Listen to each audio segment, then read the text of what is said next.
The story begins with a guy exhausted, calling out to his friends and asking if this dungeon they're trying to clear isn't a bit too difficult. One of them shouts back, saying that reinforcements from the guild are on the way, and they just need to hold on a little longer. Still, they're pretty sure that at this pace, everyone's going to end up dead.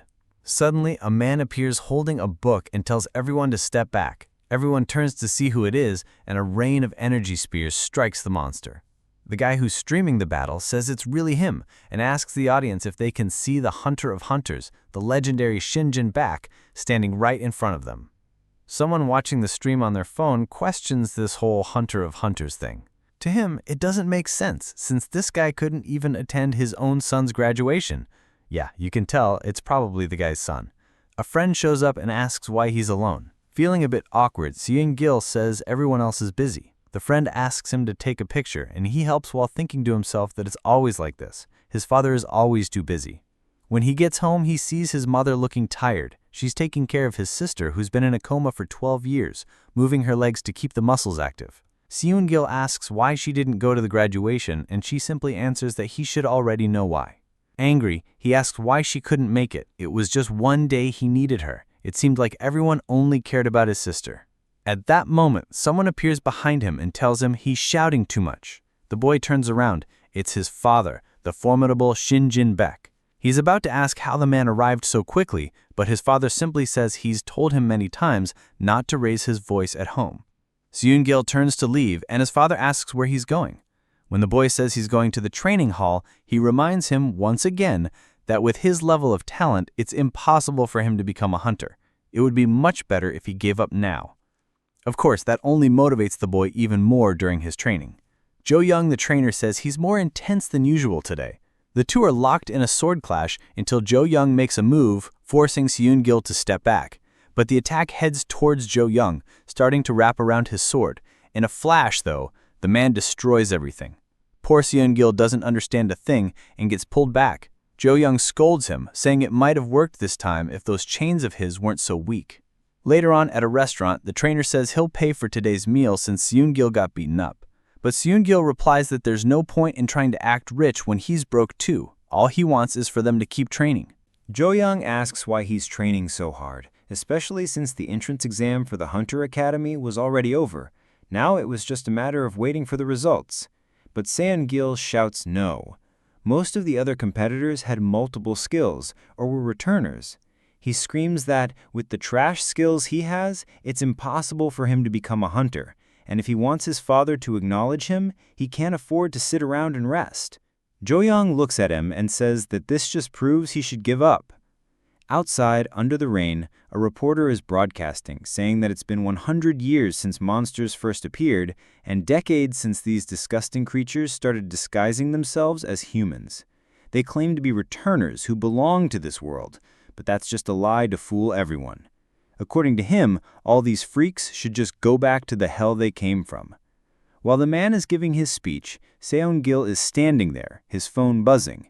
The message with the academic entrance exam results had arrived, and, obviously, to no one's surprise, he didn't make it. Everyone watches as he screams that the world he lives in is already hell. 10 seconds later, he's just standing there like a loser, soaked in the rain. His phone rings. It's his mother calling. He answers awkwardly, asking what's up, and in the next scene, he's rushing home shocked. The doctor says it's crazy to see someone who has been in a coma for 12 years wake up in such relatively good condition.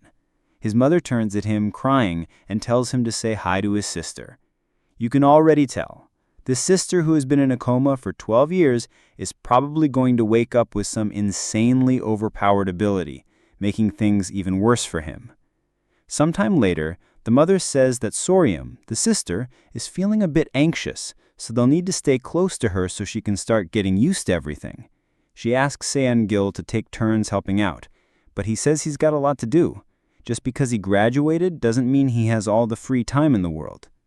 The mother reminds him she's his sister, but he snaps, yelling that he doesn't even remember ever talking to her. His father warns him to watch what he's saying, but Seung-gil fires back that it's his father who should watch his mouth. In the middle of the argument, Sorium starts crying, saying she doesn't like it. The mother quickly comforts her, while Seung-gil realizes he messed up and just stands there like an idiot. After that, He started spending at least 3 full days at the hospital with her. He realized that his mother was trying to get them closer, but judging by the sideways look Sorium was giving him, it was clear he wasn't very into it. Outside, there he was, still training with his tired old chains. Even after failing the exam and knowing that training wouldn't make much difference, the guy never stopped working hard. One day he walks into the hospital room and sees the bed empty. Outside, his sister is sitting on a bench. When he approaches and calls out to her, she gets startled and screams. He asks what she's doing there and warns her not to disappear like that. Sorium, looking embarrassed, apologizes and says she felt a bit suffocated inside and asks if she can stay outside for a while. He seems a bit uncomfortable but agrees. While he's sitting next to her, scrolling through his phone, she suddenly asks if she hates him. He's caught off guard and asks why she would say that. She says that he's kind of scary now, more like her father, and that he used to be cuter. Seon-gil explains that the last time they talked, he was only 5 years old, and he doesn't even remember how things were back then. Sorium admits that she doesn't remember much either. Her parents are older now, her siblings have changed completely, and she couldn't even go to school. For some reason, she feels like she's completely alone in this world. Her words hit Seon-gil. He feels lonely too, after all. "What nonsense are you talking about? You've got me, Mom, and Dad. How could you be alone? Besides, you can always make new friends. Just because you can't go to school doesn't mean you'll be alone forever." That makes Seon-gil realize that going to Hunter Academy wasn't the only way to become a hunter. Jo-young, his trainer, never even went to the academy. It was still way too early for him to give up. Sorium thanks him and says they should head back. Seon-gil then asks how she managed to come down here. There wasn't a wheelchair, and her muscles should still be completely atrophied. But yeah, the girl is floating. Obviously. He asks what's going on, and she explains that during all the time she was asleep, she was living in the fairy realm. Seon-gil stands there speechless, remembering the reporter who called these returners a bunch of demons, and his father saying that with the talent he has, he would never become a hunter. We go into a flashback to see if this little brat was always strong even in the past. Their mother comes in to scold the two filthy little troublemakers. The kids complain, but say that tomorrow they'll go out to play again and come back home. But tomorrow, man, that's always unknown territory for anyone. At home, they take a bath, have dinner, and go to bed. As Sorium lies down, she wonders what she'll do tomorrow. But right then, a strange blue fairy appears, telling her she has been chosen to go to their world, and asks if she's willing to help save it. After that, she spent about 6 months in this other world, but when she came back, she discovered that 12 years had passed in her own world. Now at the hospital, a man says he's sure his daughter is a returner. The bracelet on her arm is supposed to seal any awakened abilities, but it doesn't work on those who brought powers from another world. He asks Sorium to talk about the place she went to. She explains that the fairy told her what she could and couldn't do, taught her how to use magic, how to survive, and how to face the queen. The man, looking confused, asks her to tell him more about this queen.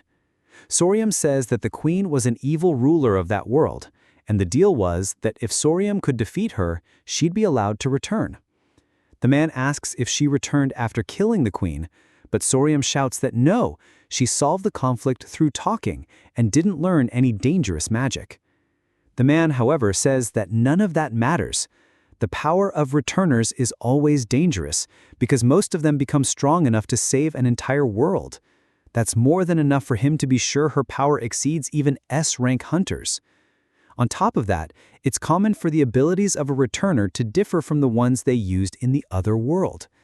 That's why the family must keep an eye on her and prevent her from using her powers in any way. Tomorrow, the Hunter Bureau will contact her. Seon-gil heard all of it and just left, remembering how during the hunter exam they said his physical abilities were actually good enough to be a hunter, but his skill was useless for fighting monsters. His chains had even less durability than regular chains, which was why his ability was ranked F. Right at that moment, his sister showed up, looking a bit awkward, and asked if he wasn't surprised. She said he didn't need to be scared. After all, nothing had really changed from the past. But Seon-gil just told her to leave. Poor Sorium was left standing there, I'd rather be alone." Sorium, trembling, tried to understand why, but he just shouted at her again and told her to get lost. Then he stood up and walked past her. Out on the street, there he was, the lonely emo boy. Suddenly, he stops and wonders what he's even doing, why he's being so pathetic. In the middle of his thoughts, he notices a small crowd gathering and wonders what's going on. In the center of the crowd, of course, is his father, covered in blood as usual. Meanwhile, back at the hospital, Sorium stands by the window, remembering how she got yelled at. He's nothing like the boy he used to be. Suddenly, she vanishes, flies out into the city, and stops at that same old playground from the past, remembering their mother taking care of the two of them. All she wants is to go back to those days. She starts crying, repeating she wants to return, when suddenly some guys show up behind her. She turns around. The blonde guy on the right asks, "What are you doing here? Are you okay?" She doesn't really know how to respond, and he says this place has been abandoned for a long time because of a dungeon break that happened here. It's not really safe for a poor girl to sleep around here. As she backs up, they start approaching. Just as she tries to say that she's fine and knows the way back, out of nowhere, the guy smacks her in the head. Bam! She stumbles and collapses. And of course, the scumbag adds, since he landed the hit, she's hers now. But then, guys, the girl is getting back up. The blonde dude asks what the hell is going on, how the hell she's standing after that hit. And yeah, she's not exactly happy about getting smacked in the head. His buddies tease him, saying he can't even swing a bat properly if he couldn't smash her head open. The guy insists it makes no sense. The bat is all dirty, he definitely hit her hard enough. Well, Sorium wonders why he attacked her like that. The guy moves in again, saying maybe this time will do it. But right then, she points her hand at them and says, "If you come any closer, I'll shoot." Guys, those three should seriously back off. I can already see them getting wrecked. Of course, the three goons are eager to play their part in the story. Sorium remembers a magic book the fairy gave her. It was a basic spell called bow and arrow. She had nothing to worry about since the people hit by it wouldn't normally die. They'd just get petrified for a short time. But the second she fired, the dude's face changed completely. Sorium remembered what the guild officer had said. When a returner comes back to this world, their abilities change completely. And man, she blasted a crater straight through the ground. You could see the other two guys behind him. The guy collapsed into nothing but a shadow, and Sorium stared at her own hand, wondering what just happened. Back to our boy. In the middle of the crowd, his father is there, holding the dead streamer guy in his arms, totally destroyed. People are asking if he's really dead. That's when the father notices Sung-gil standing there, watching everything. The father asks why he's there and where his sister is. Sung-gil, awkward as always, says, "Can't I even go out for a walk?" His father stares at him and asks if this is the first time he's seen a dead body. Sung-gil says yes, and the father explains 4 out of 10. That's the mortality rate in the hunter industry. Last year, out of 10 hunters, 2 ended up with serious permanent injuries. And usually the ones who survive get traumatized and quit. That pattern stays the same for both rookies and veterans. He needed to understand this is the world he lives in. His father asks if he's really confident about surviving in a world like this. Out of nowhere, Sung-gil gets completely rattled. His father places a hand on his shoulder and says he's sure Sung-gil wouldn't be able to handle it. And that's why the kid's so messed up. Outside the hospital, he stares off thinking how it's always been like this. He really doesn't have any talent. He's just trying to deny reality, refusing to accept that he's weak. Remembering when he watched his father alongside the other hunters, he doesn't even know what he wants anymore.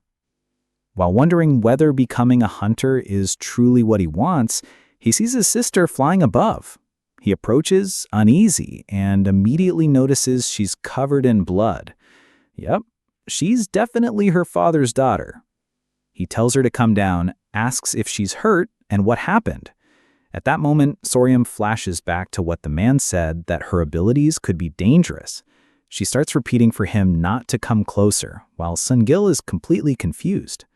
Suddenly, she remembers the guy she obliterated with the arrow. She screams for him to stay away, and boom, a burst of light explodes in the middle of the forest. Later, we see him slammed against a tree, completely wrecked. In the middle of it all, Sorium is floating inside a purple aura while someone reports that a person is destroying buildings. She's crying, losing control, while Sungil desperately asks if she's lost her mind, asking what's going on. She keeps repeating to herself that she wants to stop but also doesn't want to stop, totally losing it. She tells him to stay away, trees are being sliced apart, flying everywhere. And man, now I finally get why that reporter called returners demons from hell. Sungil knows that if she keeps using her powers recklessly in public, she'll be executed. What should he do? He could try to stop her or call his father, but the police would arrive way before that. As he struggles with what to do, he wonders if there's really nothing he can do. But looking at himself, yeah, he knows full well he has zero chance against her. The smartest move would be to run. After all, none of this was his fault. But then he stops and sees a younger version of himself staring back at him. Meanwhile, Sorium continues spiraling, shouting that she doesn't want to do this. As she opens her eyes, she sees him running straight towards her with his weak chains, dodging everything, shouting at her, asking if she can hear him, and begging her to calm down. At that moment, Sungil remembers what his father said about the death rate among hunters. But man, he isn't even a hunter yet, and he's already risking his life. Still, he realizes, risking your life, that's exactly what being a hunter means. He yells at her, telling her she needs to calm down and break free from all this chaos. Sorium starts wondering why he's going so far for her. She's not the same person she once knew. Suddenly, the fairy appears, takes her hand, and asks what's wrong. After all, she's the hero who saved their world. But Sorium responds, no. In that world, I was only an adult physically. I had no friends. I was dangerous. I barely arrived and already killed a bunch of people. Everyone hated me. The fairy says that's not true. At least she had never seen anyone risk their life to save someone they supposedly hated. The chain reaches her, and in the next scene, she's holding Sungil in her arms, crying. But trouble's not over. The police are surrounding them, so things aren't exactly looking good. Soon Gil sees himself as a small child again, smiling, thinking at least he managed to do this much. Another person shows up and asks their friend if they saw what that kid just did. With that, the incident was handled by the police. They made sure it didn't make it into the news, but the obvious outcome was that Sorium ended up in jail. A guard arrived, informing her that she had a visitor. As she was being led down the hallway, she remembered how much her mother had cried when she found out Sorium would be imprisoned. When the guard opened the door, she thought it would be her mother, but it was her father instead. She sat down awkwardly, ready to explain, but he interrupted. "I'm here to get you out of this place." He explained that the woman with glasses who had spoken with her had the ability to read memories. She saw that Sorium had been attacked first and only used her powers in self-defense. Legally, her actions were justified, so she couldn't be imprisoned. Since Sorium only knew about the fairy world, she didn't quite understand the law, but her father simplified it. She wasn't guilty, and that's why she would be released. Embarrassed, she tried to argue that she had killed someone, but her father assured her the person survived. There were many healers in this world capable of recovering from any wound, so he was probably fine by now. Healers in this world were very strong. Sorium started crying, relieved. Her father stayed silent. Outside, the woman with glasses asked if they had finished talking.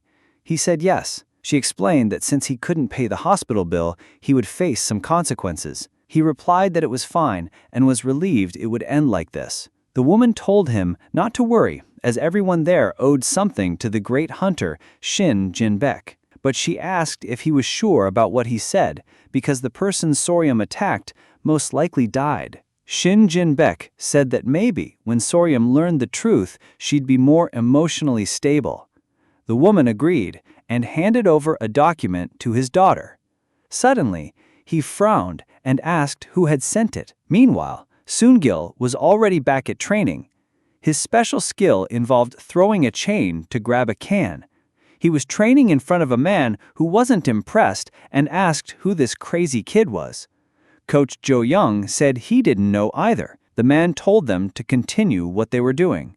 But Soon-gil complained that he couldn't focus with the man eating next to him and being annoying. "Is it really because of me?" the man asked. "You mean to say you can't focus in a real fight because of something so trivial?" He explained that distractions like that would definitely happen in a dungeon, and if Soon-gil couldn't focus just because someone was eating nearby, then he wasn't ready. Soon-gil stepped forward, asking if he knew him and if he wanted to pick a fight.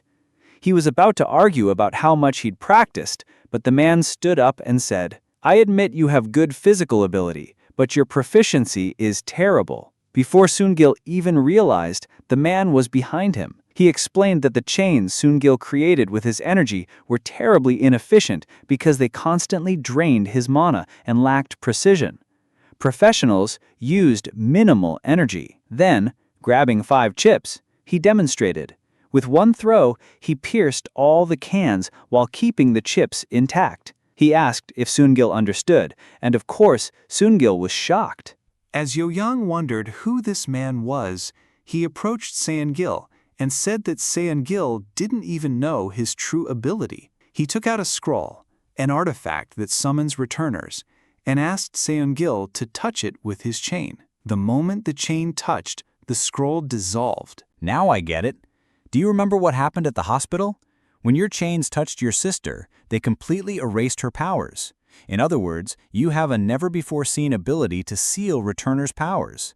Trying to use these chains as weapons is a complete waste of your talent. Confused, Soon-gil asked how he knew all this and who he was. The man introduced himself as Jairang, a professional hunter and professor at the Special Abilities Academy, and said he was there to recruit Soon-gil. The boy nervously explained that he had already failed the entrance exam. Jairang told him not to worry. He had the authority to admit any student, and Soon-gil's ability was good enough. But ultimately, it was Soon-gil's choice. Would he join the academy or not? The boy froze, nearly in tears. Jairang laughed and welcomed him, but suddenly something flew toward them. Jairang caught it mid-air.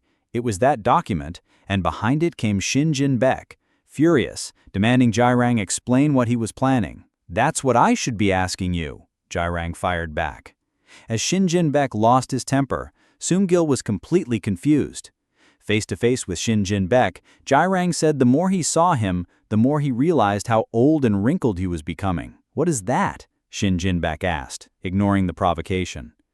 "Obviously, it's a recommendation letter I sent to the kids. Sorium is an S-ranked returner, and Soon-gil has an unprecedented ability. I won't allow it for either of them. Even if Sorium's body is older, she only spent 6 months in the other world, so mentally she's still a child. She's not ready for the academy." "She needs to adapt," Jairang replied. "Besides, her powers are unstable. Without learning to control them, she's basically a bomb. The only chance is for her to study with specialists at school. I can train her myself, and that boy doesn't have any talent." He turned to Soon-gil and said that determination without strength only leads to death. The boy wavered again, but Jairang interrupted. "I saw this boy risk his life to save his sister. He has the courage to become a hunter." "That's not courage, that's recklessness," Shin Jin-baek replied. "At that moment, did you know what your sister's ability was? Were you sure you could stop her power?" Soon-gil tried to explain that he was just afraid she'd get hurt, but his father cut him off. "That's the problem. You weren't focused on the outcome. The only reason you're alive is because you got lucky your ability worked. Do you plan to be a hunter relying on luck every time?" While they argued, Soon-gil wondered why his father was always like this. Why couldn't he just say, "You did a good job"? Even after saving his sister, there was no praise. He was about to break down when someone grabbed his arm. It was Jo-young, praising him. With a teacher recognizing him, Soon-gil felt one step closer to his dream. Embarrassed, he said it wasn't like that, but Jo-young told him not to overthink. He just needed to follow his own path. Looking at the boy's calloused hands, Jo-young said he trusted his hard work, speaking directly to his father that he shouldn't care about people who don't recognize his son, especially those who know nothing about him. Now I see why this kid is so obsessed with becoming a hunter. You're probably the idiot who gave him this false hope, Shin Jin-baek said. The father's aura made Jo-young sweat, but Soon-gil slapped his own face, mentally thanking his teacher for keeping him grounded. He admitted that at first he wanted to be like his father, to be recognized and prove he could succeed. But that day at the hospital changed everything, and now he was ready. He would become a hunter, even if it meant standing against his father. But Shin Jin-baek leaned in, putting a hand on his shoulder. "You'll soon realize you weren't born for this path. I'll give you 1 year to join the student council. If you fail, I will bring you back home by force." Jae-rang tried to intervene, but Shin Jin-baek silenced him, warning Soon-gil that protecting his sister was now his responsibility, since her powers were unstable. He didn't want to send him, but it was the only way. If anything happened, he'd be pulled out immediately. Soon-gil agreed, obedient as always, and his father left. Outside, Jae-rang questioned if forcing Sun-gil to join the student council wasn't too much, since only the strongest make it there. As a rank F first year, it would be impossible. But Shin Jin-baek insisted that if Sun-gil had the courage to say he wanted to be a hunter, this was the bare minimum. Reflecting, he admitted he never wanted anyone to walk this path. But remembering his son saying he wanted to be like him, he realized he led him there anyway. Back at the hospital, Soryum happily read her admission letter. February ended, and Sun-gil continued practicing his chains. March arrived with a sudden change. The Hunter Academy passenger ship set sail. The next chapter started with someone saying it must be a lie, that there were still people alive inside. The entire place was burning, and apparently it was the father himself standing amidst the destruction with blood on his hands. Sun-gil screamed that a hunter shouldn't act like that. Suddenly, he woke up in his bed. White hair, probably not the main character. Who is this guy? I won't try to guess for now. We'll find out soon. "Are you okay?" asked a young man with glasses. "You seem to be screaming in your sleep." The white-haired boy answered, "Yes." "You must be a new student. It's my first time seeing you here," said the glasses guy, introducing himself as Purim, a second-year student. "My name is Subin," replied the white-haired boy, shaking his hand. They were on the ship.